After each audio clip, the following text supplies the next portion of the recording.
Warren Buffett जब बच्चे थे तो वो ओमाहा के हॉर्स रेस ट्रैक पे जाते थे और वहाँ पे जो फेंके हुए टिकट्स होते थे उसे उठा करके वो ले आते थे और ऐसे हजारों टिकट को वो एक एक करके चेक करते थे, क्योंकि उन्हें ऐसा लगता था कि उन सभी टिकटों में से एक टिकट तो ऐसा होगा जो एक्चुअली में विनिंग टिकट होगा। क्योंकि रेस ट्रैक पे लोग सिर्फ रेस देखने के लिए नहीं आते थे, वो वहाँ पे इंजॉय करने के लिए भी आते थे। लोग वहाँ पे इंजॉय करते थे, ड्रंक होते थे और फिर नशे में टिकट्स को फेंक दिया करते थे। और वारन बफेट ऐसे हजारों टिकट्स को एक एक करके देखते थे कि उनमें से कोई विनिंग टिकट है या नहीं, और कई बार उनको ऐसे विनिंग टिकट्स मिल जाया करते थे जिसे वो कैश आउट करके अच्छे खासे पैसे बना लेते थे। और ऐसे हजारों टिकटों को पढ़ने के कारण उनके अंदर एक स्किल डेवलप हुई और वो थी पेशेंस और रीडिंग, और ये स्किल उनके एडल्ट लाइफ में काफी ज्यादा काम आई। जब वारन बफेट ने अपना इन्वेस्टिंग करियर स्टार्ट किया तो वो पूरा दिन मूडीज मैनुअल पढ़ा करते थे। अब जिनको नहीं पता उनको मैं बता दूं कि ये मूडीज मैनुअल होता क्या है। तो आज के टाइम पे हमारे पास में स्टॉक एनालाइज करने के लिए काफी सारे वेबसाइट्स हैं, कई सारे प्लेटफॉर्म्स हैं इंटरनेट पे, पर उस टाइम पे ऐसा कुछ भी नहीं हुआ करता था। उस टाइम पे मूडीज मैनुअल नाम की एक बुक आती थी जिसपे कंपनीज के फाइनेंशियल रिकॉर्ड्स मेंशन होते थे, और वारन बफेट पूरा दिन मूडीज मैनुअल पढ़ा करते थे। वारन बफेट हमेशा ये कहते हैं कि बिगेस्ट कंपाउंडिंग इज नॉलेज। आपको आपकी लाइफ का सबसे बड़ा कंपाउंडिंग किसी स्टॉक में नहीं मिलने वाला है, किसी म्यूचुअल फंड में नहीं मिलने वाला है, बल्कि आपको आपकी लाइफ का सबसे बड़ा कंपाउंडिंग आपके नॉलेज पे मिलने वाला है। और ये सिर्फ वारन बफेट ही नहीं कहते हैं, ऑन एन एवरेज एक सीईओ साल में 50 बुक पढ़ता है, 50। तो इससे आपको अंदाजा लग गया होगा कि रीडिंग कितना ज्यादा इंपॉर्टेंट है, नॉलेज कितना ज्यादा इंपॉर्टेंट है। और यही है पहला rule, learn a lot read a lot. अब इन्वेस्टिंग का दूसरा रूल देखते हैं, नो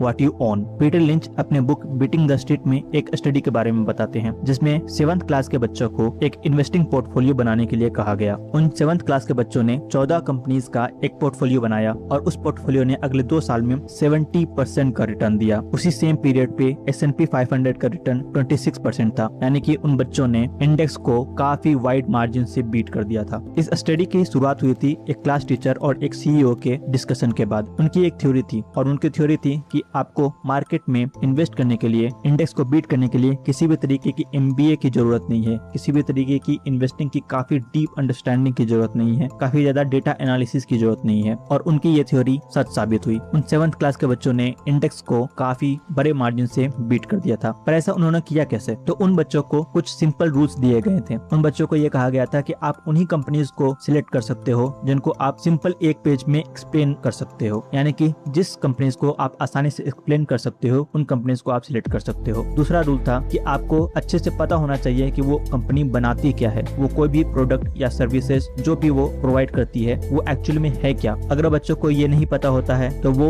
उस कंपनी को सिलेक्ट नहीं कर सकते हैं। बस इन 2 रूल्स को फॉलो करके उन बच्चों ने इंडेक्स फंड को बीट कर दिया था। Rule number 3, over the long term it is better to invest in small companies. यानी कि अगर आप लॉन्ग टर्म के लिए इन्वेस्ट कर रहे हो तो किसी बड़ी कंपनी में इन्वेस्ट करने से बेहतर होगा कि आप स्मॉल कंपनीज में इन्वेस्ट करो। स्मॉल कंपनीज आपको ज्यादा बेहतर रिटर्न ला करके देख सकता है। तो ये बात काफी ज्यादा सच भी है। फॉर एग्जाम्पल, अभी के टाइम पे रिलायंस का मार्केट कैप 18 लाख करोड़ रुपए का है, 18 लाख करोड़। और अगर आप रिलायंस में इन्वेस्ट करते हो तो 10x रिटर्न के लिए रिलायंस का मार्केट कैप होना पड़ेगा 180 लाख करोड़ का। और इतना ज्यादा मार्केट कैप किसी एक कंपनी का होना बहुत ज्यादा मुश्किल है, क्योंकि अगर आप देखो तो रिलायंस जितने भी फील्ड में है उसमें ऑलरेडी वो मेजर प्लेयर है। यानी कि रिलायंस को ग्रो करने के लिए नई इंडस्ट्रीज में मूव करना होगा, नए मार्केट्स में मूव करना होगा और नए प्रोडक्ट और नई सर्विसेज लाने पड़ेंगे। और इतनी बड़ी कंपनी के लिए ये कर पाना उतना ज्यादा आसान नहीं होता है। वहीं कोई अगर छोटी कंपनी है जिसका मार्केट कैप इतना ज्यादा नहीं है लेकिन उसके प्रोडक्ट और उसके सर्विसेज एक्चुअली में बेहतर है, वो एक्चुअली में अच्छे स्पीड से ग्रो कर रहा है, तो वो 10x, 20x या 100x भी हो सकता है। और यही चीज इन्वेस्टर मोनिस प्रबराय भी कहते हैं। उनके अकॉर्डिंग जो बड़े इन्वेस्टर्स होते हैं वो स्मॉल कंपनीज में इन्वेस्ट नहीं कर पाते हैं, क्योंकि बड़े इन्वेस्टर्स के पास में इन्वेस्टमेंट काफी ज्यादा बड़ा होता है और स्मॉल कंपनीज इतने ज्यादा इन्वेस्टमेंट को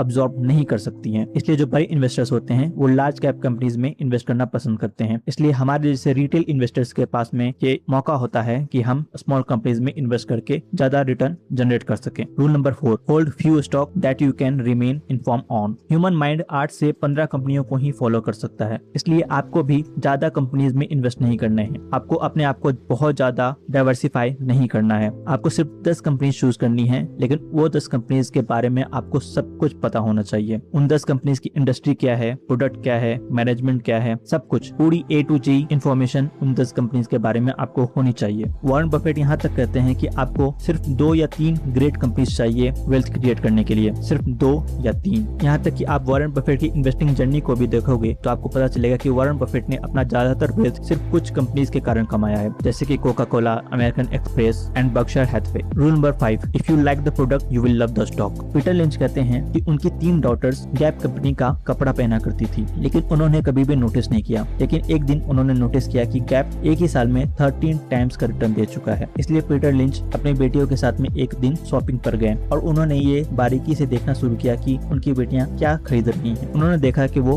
बॉडी शॉप नाम की एक कंपनी की शॉप पे गईं, जहाँ पे ऑलरेडी काफी ज्यादा भीड़ थी। पीटर लिंच ने अगले ही दिन बॉडी शॉप कंपनी के बारे में रिसर्च करना शुरू किया और उन्हें पता चला कि ये एक्चुअली में काफी प्रॉफिटेबल कंपनी है और वो लगातार एक्सपैंड करते जा रही है। पीटर लिंच ने उस कंपनी में इन्वेस्ट किया जो कि काफी ज्यादा प्रॉफिटेबल भी रहा। यानी कि आप ऑलरेडी जिन कंपनीज के प्रोडक्ट को खरीद रहे हो, आप ऑलरेडी जिन कंपनीज के सर्विसेज को यूज कर रहे हो, वो काफी अच्छे कंपनीज हो सकते हैं आपके लिए इन्वेस्ट करने के लिए। और इसका एग्जांपल इंडिया में भी दिखता है। इंडिया में रॉयल इनफील्ड काफी ज्यादा पॉपुलर बाइक है। काफी सारे लोग रॉयल इनफील्ड की बाइक्स को खरीदा करते हैं और अगर आप देखोगे तो रॉयल इनफील्ड की जो पेरेंट कंपनी है आयशर मोटर्स, वो कंपनी एक्चुअली में मल्टीबैगर है, काफी ज्यादा रिटर्न दिया है। इसके अलावा ब्रिटानिका इंडस्ट्रीज, जिसके बिस्किट्स या फिर अदर प्रोडक्ट हम ऑलरेडी यूज करते हैं, वो भी मल्टीबैगर कंपनी है। तो जो प्रोडक्ट आप ऑलरेडी यूज कर रहे हो, जो सर्विसेज आप ऑलरेडी यूज कर रहे हो, उन कंपनीज के बारे में आप रिसर्च कर सकते हो। Rule number 6, trying to time the market. Peter Lynch कहते हैं nobody knows where market is going to go. किसी को भी ये नहीं पता है कि मार्केट कहाँ जाएगा। मार्केट क्या ऊपर जाएगा या नीचे जाएगा, मार्केट राइज करेगा या फॉल करेगा, बेयर मार्केट आने वाला है या बुल मार्केट आने वाला है, किसी को भी नहीं पता। यहाँ तक कि एक्सपर्ट्स को भी नहीं पता। लेकिन एक्सपर्ट्स ये प्रिटेंड करते हैं कि उन्हें ये पता है और ये प्रिटेंड करते हुए वो आपको फ्री एडवाइस देते हैं कि आपको यहाँ इन्वेस्ट करना चाहिए, आपको अभी बाय करना चाहिए या फिर अभी आपको सेल करना चाहिए। पर जो बेस्ट इन्वेस्टर्स होते हैं, जो बेस्ट फंड मैनेजर्स होते हैं, वो मार्केट को टाइम करने की कोशिश नहीं करते हैं। वो बस बढ़िया बिजनेसेस को ढूंढते हैं जिनके प्रोडक्ट और जिनके सर्विसेज ऑलरेडी लोगों को काफी ज्यादा पसंद हो और वो इन कंपनीज में इन्वेस्ट करते हैं ओवर द लॉन्ग टर्म। क्योंकि अगर किसी कंपनीज के फंडामेंटल्स अच्छे हैं, उसके प्रोडक्ट और उसके सर्विसेज अच्छे हैं, तो ओवर टाइम वो ग्रो करता ही रहता है। ये थे 6 रूल्स ऑफ इन्वेस्टिंग। इसके अलावा भी कई सारे रूल्स हैं जो मैं इस वीडियो में डिस्कस नहीं कर सकता, so comment down if you want second part. इसके अलावा डू यू नो कि स्टॉक मार्केट में सबसे ज्यादा रिटर्न कौन कमाते हैं? अगर आपको ये जानना है तो आप इस वीडियो को चेकआउट कर सकते हो। तब के लिए बाय बाय।